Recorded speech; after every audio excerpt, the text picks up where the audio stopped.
Ito mga kaidol. Oo, ganang halang yung kaidol.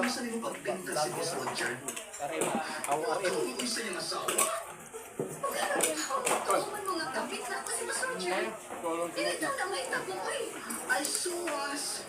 Tawagin mo mga kabit. Dili mo ginuang ko sa silidad. Huwag magbangil ko. Ha? Bangil ba ko? Gusto na Twinkie ha? Misubra ka na yung sinutihan mo. Wag may relasyon si Boss Roger. Dili ko niya. Ayaw na lang ta, Ashley. Imo pa nang ipagod. Pero kung mabuk ko, tanda pa nang ipagod kapag ka sa iyo. Gusto na Twinkie. Inilitaw mo kapit ni Boss.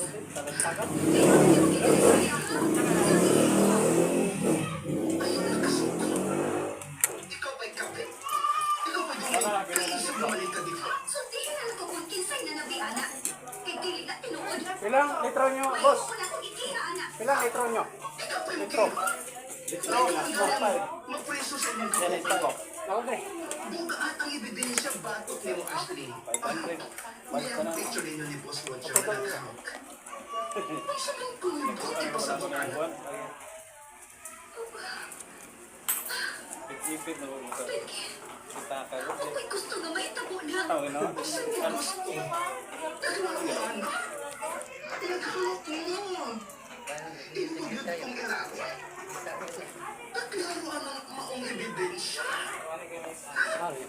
Napagkaulat ka sa imong anak. Kinangita ka og lalaki. Kanamot ang dili ninyo. Pulo ka karang 150, 300, 150 isa ka rin ito eh. Nagwate na naman yung lang. Sa tanang tao sa opisina, si Twinkie lang ang ituruan na kung makasabi ko o mukhang sa ako mga kansulto. Pero siya ang panako sa mga isyu. Tungkol sa paminahanglan sa trabaho, may antos na ako ang tagal. Kailangan ko ang ginagawa. Ay, may dalin.